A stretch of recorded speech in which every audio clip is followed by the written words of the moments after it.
की क्लास में हम इस चैप्टर के क्वेश्चन आंसर का अध्ययन करेंगे। ये सारे क्वेश्चन आंसर आपको अपनी कॉपी में लिखने हैं, जो नहीं लिखना वो मैं बोल दूंगी आपको। क्वेश्चन में पढ़ती जाऊंगी और उसका आंसर भी बताती जाऊंगी। आप समझ के स्वयं लिखेंगे या वीडियो को रोक रोक कर लिखते जाएंगे। तो सबसे पहले देखिए, आई होप कि आप बच्चों ने इस आत्मकथन की व्याख्या कर ली होगी, तो आपको क्वेश्चन आंसर समझने में और लिखने में आसानी रहेगी। कवि आत्मकथा लिखने से क्यों बचना चाहता है? कहने का मतलब कवि आत्मकथा क्यों नहीं लिखना चाहता है। तो देखिए, कवि आत्मकथा इसलिए नहीं लिखना चाहता है क्योंकि जहां उसे अपनी कमजोरियां और दुर्बलताओं का उल्लेख करना पड़ेगा। अगर कवि आत्मकथा लिखेगा तो उस आत्मकथा में उसे अपनी कमियां और दुर्बलता को भी उल्लेख करना पड़ेगा। वही आत्मकथा लिखने से उसकी पुरानी यादें भी ताजा हो जाएगी, और यादें ताजा हो जाएगी तो कवि को वापस दुख होगा, जिसे आत्मकथा पढ़ने वाले उसके बारे में जान जाएंगे और वह स्वयं उपहास और व्यंग का पात्र बन जाएगा। इसलिए कवि आत्मकथा नहीं लिखना चाहता है या उससे बचना चाहता है। दूसरा क्वेश्चन देखिए, आत्मकथा सुनाने के संदर्भ में अभी समय भी नहीं, कवि ऐसा क्यों कहता है? इसमें कवि इसलिए ऐसा कहता है क्योंकि अभी उसने अपने जीवन में ऐसा कोई महान कार्य, ऐसी कोई प्रसिद्धि उपलब्धि हासिल नहीं की है जिसे दूसरों को सुनाए। वह अपनी व्यथाओं को बुलाने का प्रयास कर रहा है। अभी वेदना व्यथाएं भी उसकी सोई हुई और शांत पड़ी हुई है। उन्हें वह फिर से जगाकर उन्हें हरा करने का इच्छुक नहीं है। मतलब वह उन्हें फिर से जगाकर अपने आप को, स्वयं को दुखी करने का इच्छुक नहीं है। इसलिए वह आत्मकथा सुनाने के संदर्भ में ये कह रहा है कि अभी समय नहीं है।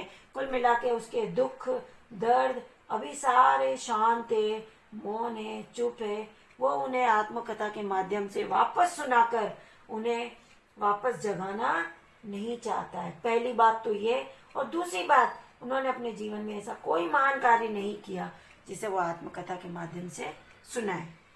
थर्ड देखिए, स्मृति को पाथेय बनाने से कवि का क्या आशय है?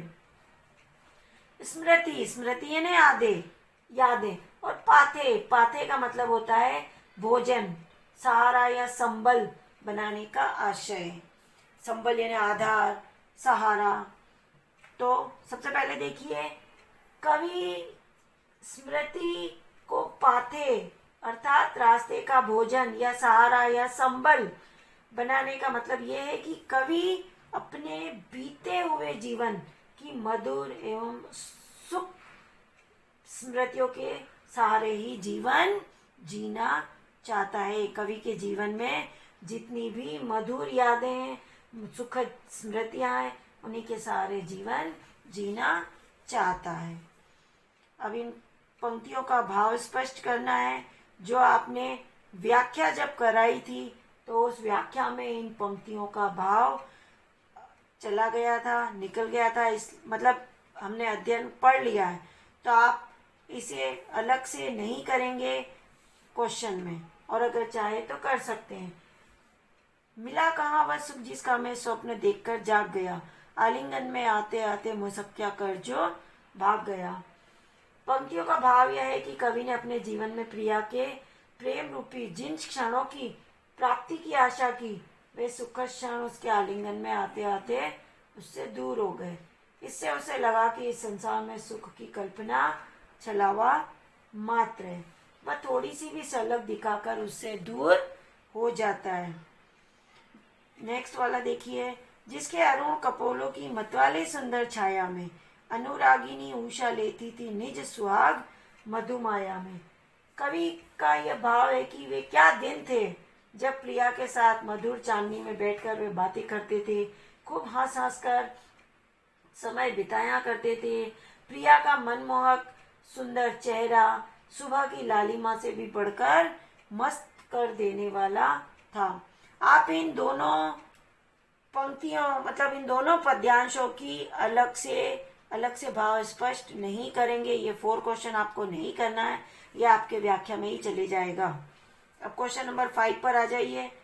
उज्जवल गाथा कैसे गाऊं मधुर चांदनी रातों की, कथन में के माध्यम से कवि क्या कहना चाहता है। इस कथन के माध्यम से कवि कहना चाहता है कि वो उसका पर्सनल जो निजी प्रेम के मधुर क्षण थे वो सबके सामने कहने के लिए नहीं होते हैं, क्योंकि दाम्पत्य प्रेम की कहानी व्यक्ति की अपनी निजी पर्सनल संपत्ति होती है। इसलिए आत्मकथा में उन क्षणों के बारे में कुछ लिखना जरूरी नहीं है। कवि अपने पर्सनल क्षणों को, पर्सनल बातों को सबके सामने कहना नहीं चाहता, कहकर वह सार्वजनिक उन्हें बनाना नहीं चाहता है। वैसे भी उसका दाम्पत्य जीवन पूरी तरह से सफल नहीं हो पाया, इसलिए कवि इस बारे में कुछ भी कहना नहीं चाहता। आत्मकथ्य कविता की काव्य भाषा की विशेषताएं उदाहरण सहित लिखिए। ये क्वेश्चन वेरी इंपॉर्टेंट है। तो देखिए, इसकी मुख्य विशेषताएं ये है कि काव्यगत विशेषताएं लिखनी है। इस पूरी कविता में क्या क्या आया, किस प्रकार से आया। तो इस कविता की जो हिंदी खड़ी बोली है, साहित्यिक हिंदी खड़ी बोली है, इसमें तत्सम शब्दों का प्रयोग हुआ है, जैसे गंभीर, अनंत नीलिमा, असंख्य इतिहास, इनमें तत्सम शब्दों का प्रयोग हुआ है। कविता में संकेतों और प्रतीकों के माध्यम से भावों की अभिव्यक्ति हुई है, जैसे तुम सुनकर क्या पाओगे, देखोगे यह गागर रीति। नंबर 2। नंबर 3 पॉइंट, कविता की भाषा में छायावादी शैली का प्रयोग किया गया है, जैसे उज्जवल गाथा कैसे गाऊं मधुर चांदनी रातों की। इसका 4 पॉइंट देखिए, प्राकृतिक उपादानों की बहुलता से प्रयोग किया गया है, जैसे पत्तियां, ये प्राकृतिक उपादान है, नीलिमा, चांदनी रात आदि ये प्रकृति द्वारा प्राप्त किए गए उपादान है। इनका प्रयोग कवि ने अपनी कविता में किया है। अलंकारों का भी प्रयोग हुआ है। मेरी मौन में अनुप्रास अलंकार है, थकी सोई है मेरी मौन व्यथा में मानवीकरण अलंकार है, अरी सरलता तेरी हंसी उड़ाऊं में भी मानवीकरण अलंकार है। और यहाँ पर मैंने बताया था आपको अतिशयोक्ति अलंकार है, जिसके अरुण कपोलों की, और ये गागर रीति में रूपक अलंकार है, और ये यहाँ पे स्मृति पाथे में भी रूपक अलंकार है। तो ये पूरी कविता में कौन सी भाषा, कौन सा रस, कौन सी शैली, कौन से अलंकारों का प्रयोग और किस प्रकार से तत्सम शब्दों का प्रयोग, इन सबको व्यवस्थित तरीके से लिखना ही काव्य भाषा के अंतर्गत आता है। नेक्स्ट वाला देखिए, क्वेश्चन 7। कवि ने जो सुख का स्वप्न देखा था उसे कविता में किस रूप में अभिव्यक्त किया है।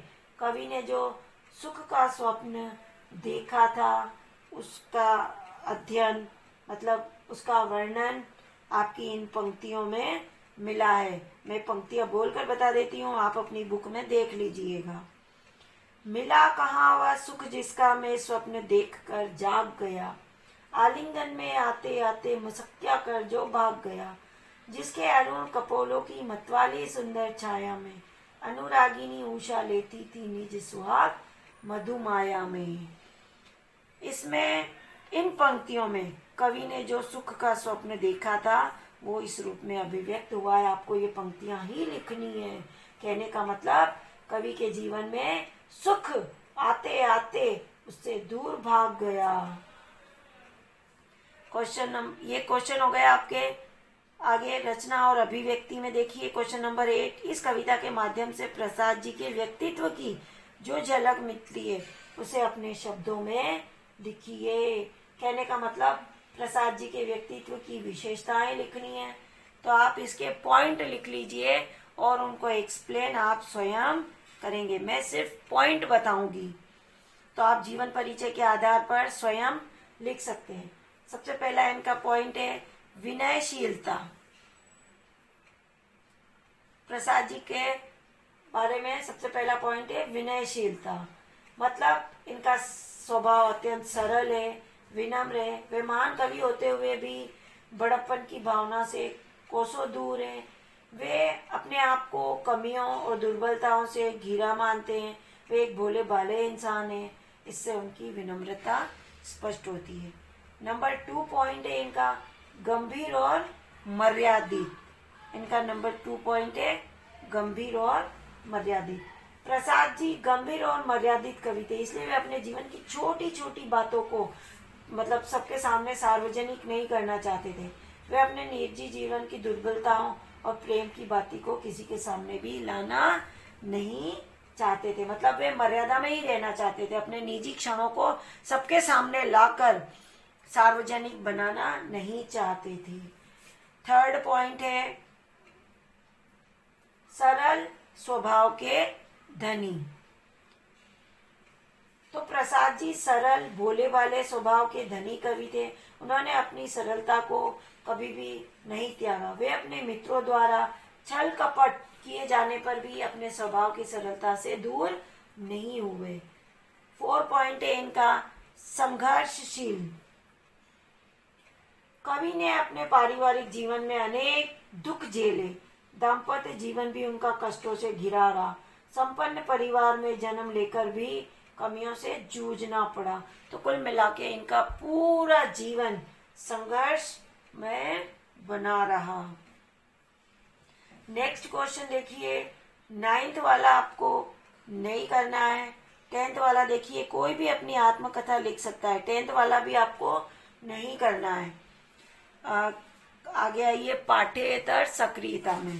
किसी भी चर्चित व्यक्ति की अपनी निजता को सार्वजनिक करना या दूसरों का, ये भी आपको नहीं करना है। बिना ईमानदारी और साहस के आत्मकथा नहीं लिखी जा सकती। गांधी जी की आत्मकथा सत्य के प्रयोग पढ़कर पता लगाइए। हाँ, ये आप कॉपी में तो नहीं करेंगे, लेकिन ये गांधी जी की आत्मकथा सत्य के प्रयोग, ये पिछले साल की 12th की सृजन बुक में ये चैप्टर है। उसे आप पढ़िए, उसमें से आप शिक्षा लीजिए। ये आपको पढ़ना है, सत्य के प्रयोग 12th क्लास की बुक में है। पिछले साल की 12th क्लास की पीयूष प्रभा की बुक में है ये। पीयूष प्रभा की बुक में गांधी जी के सत्य के प्रयोग हैं, जिसे आप पढ़िए और उससे नैतिक शिक्षा ग्रहण कीजिए। ये शब्द संपदा अर्थात ये शब्दार्थ, ये आपको लर्न करने, ये लर्न होंगे जब भी आपकी व्याख्या और क्वेश्चन आंसर अच्छे से होंगे। उसके बाद आता है यह भी जाने, ये बहुत इंपॉर्टेंट बातें होती है, हर चैप्टर के पीछे आती है, तो ये आपको विशेष तौर पर लर्न करनी है और ध्यान रखनी है। प्रगतिशील चेतना की साहित्यिक मासिक पत्रिका हंस प्रेमचंद ने सन 1930 से 1936 तक निकाली थी। पुनः सन 1986 से यह साहित्यिक पत्रिका निकल रही है और इसके संपादक राजेंद्र यादव है। पत्रिका के संपादक राजेंद्र यादव है, लेकिन ये पत्रिका प्रेमचंद ने निकाली थी। ये ध्यान रहे आपको। ये पॉइंट विशेष हैं, इम्पोर्टेंट हैं, इनसे निश्चित तौर पर क्वेश्चन आंसर आ जाते। बच्चे कई बार ये सोचते कि ये नहीं आएंगे चैप्टर के पीछे, लेकिन ये आते हैं। तो फिर ये कुछ विशेष होशियार बच्चे ही कर पाते हैं, इसलिए आपको विशेष ध्यान रखना है इन चीजों का। इससे 1 लाइन क्वेश्चन, 2 लाइन क्वेश्चन निश्चित आता है, वैकल्पिक में भी बनकर आ जाते हैं। बनारसी दास जैन कृत अर्ध कथानक हिंदी की पहली आत्मकथा मानी जाती है। इसकी रचना सन 1641 में हुई और ये पद्यात्मक है, यानी ये पद्य शैली में, कविता शैली में लिखी गई है, इसलिए यहाँ पे इसको पद्यात्मक कहा है। ये आप विशेष याद कर लीजिए, वेरी इंपॉर्टेंट है, मैं आपको फिर कह रही हूँ। दूसरा देखिए, आत्मकथा का एक रूप और है, ये एक कविता है और कविता का छोटा सा अंश है। कवि बच्चन की कविता है ये आत्मपरिचय। ये भी 12th क्लास की सृजन बुक में है और इस साल की बुक में भी है। अगर कविता पढ़ने के इच्छुक बच्चे 12th क्लास की बुक में से इस कविता को पूरी को पढ़ सकते हैं। ये भी आत्मपरिचय यानी खुद के बारे में, इसमें हरिवंश राय जी ने अपने स्वयं का परिचय कराया है, इसलिए कविता आप पढ़ सकते हैं। धन्यवाद। अब ये चैप्टर यहीं खत्म हुआ है। आपको इस चैप्टर को पूरी तरह से अपनी कॉपी में अच्छे तरीके से करना है।